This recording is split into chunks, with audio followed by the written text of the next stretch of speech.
പതിറ്റാണ്ടായി വടക്കാഞ്ചേരിയുടെ കന്നഡ വ്യാപാര രംഗത്ത് വിശ്വസ്ത സേവന പാരമ്പര്യമുള്ള ജോൺസൺ കന്നഡ വ്യാപാരം ഇപ്പോൾ ആധുനിക രീതിയിൽ നവീകരിച്ച ഷോറൂമിൽ തിങ്കൾ വെള്ളി ദിവസങ്ങളിൽ രാവിലെ 10 മണി മുതൽ ഉച്ചയ്ക്ക് 1 മണി വരെ കണ്ണ് ഡോക്ടറുടെ പരിശോധന, ഡ്രൈവിംഗ് ലൈസൻസിനായുള്ള സർട്ടിഫിക്കറ്റുകൾ, വിദ്യാർത്ഥികൾക്ക് ആവശ്യമായ ആന്റി ഗ്ലെയർ ബ്ലൂ കട്ട് ലെൻസുകൾ കുറഞ്ഞ വിലയിൽ, ദിവസവും രാവിലെ 9 മണി മുതൽ രാത്രി 8 മണി വരെ ക്വാളിഫൈഡ് ഒപ്റ്റോമെട്രിസ്റ്റിന്റെ സേവനം, എല്ലാവിധ ബ്രാൻഡഡ് ഫ്രെയിമുകൾ, ലെൻസുകൾ എന്നിവ കുറഞ്ഞ നിരക്കിൽ.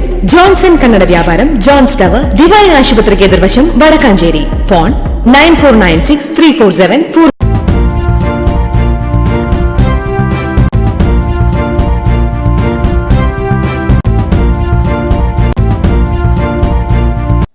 നമസ്കാരം, എനിടൈം ന്യൂസിലേക്ക് സ്വാഗതം.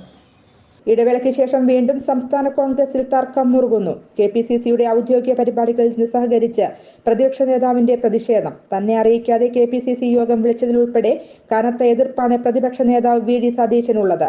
വിവിധ ജില്ലകളിൽ DCC സംഘടിപ്പിക്കേണ്ട ക്യാമ്പ് വരും ദിവസങ്ങളിലാണ്. പ്രതിപക്ഷ നേതാവ് നിസ്സഹകരണം തുടർന്നാൽ ക്യാമ്പ് ഉൾപ്പെടെയുള്ള പ്രവർത്തനങ്ങൾ പ്രതിസന്ധിയിലാവും. തദ്ദേശ തെരഞ്ഞെടുപ്പ് ലക്ഷ്യമിട്ടുള്ള മിഷൻ 2025ന്റെ ചുമതല ഏറ്റെടുക്കില്ലെന്നാണ് VD സതീശൻ അറിയിച്ചിരിക്കുന്നത്. മിഷൻ ചുമതലയെക്കുറിച്ച് ഇറക്കിയ സർക്കുലറിന്റെ പേരിലുണ്ടായ വിമർശനങ്ങളിൽ സതീശൻ AICയെ പ്രതിഷേധം അറിയിച്ചു. തദ്ദേശ തെരഞ്ഞെടുപ്പിന് മുന്നോടിയായി പാർട്ടിയെ അടിത്തട്ടിൽ സജീവമാക്കാനുള്ള നേതൃത്വത്തിന്റെ ശ്രമത്തിനിടെയാണ് പടലപ്പിണക്കം. എത്രയും വേഗം പ്രശ്നം പരിഹരിക്കാൻ ഹൈക്കമാൻഡ് ഇടപെടണമെന്നാണ് പാർട്ടിയിലെ ഒരു വിഭാഗത്തിന്റെ ആവശ്യം. വയനാട്ടിലെ ചിന്തൻ ശിബിരിൽ പ്രതിപക്ഷ നേതാവിനെ ഏൽപ്പിച്ച പാർട്ടി ചുമതലകൾ ഇനി ഏറ്റെടുക്കുമോ എന്നുള്ളതും കാത്തിരുന്നു കാണാം.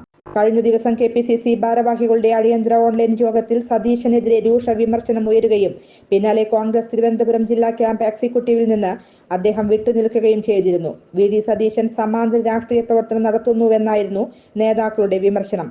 KPCCയുടെ അധികാരത്തിൽ കൈകടത്തുന്നതായും യോഗത്തിൽ വിമർശനമുയർന്നിരുന്നു. News desk, anytime news. കൂടുതൽ വാർത്തകൾക്ക് ഞങ്ങളുടെ ചാനൽ സബ്സ്ക്രൈബ് ചെയ്യുക, ഫേസ്ബുക്ക് ഫോളോ ചെയ്യുക. വാർത്തകൾ വേഗത്തിലറിയാൻ എനിടൈം ന്യൂസ്.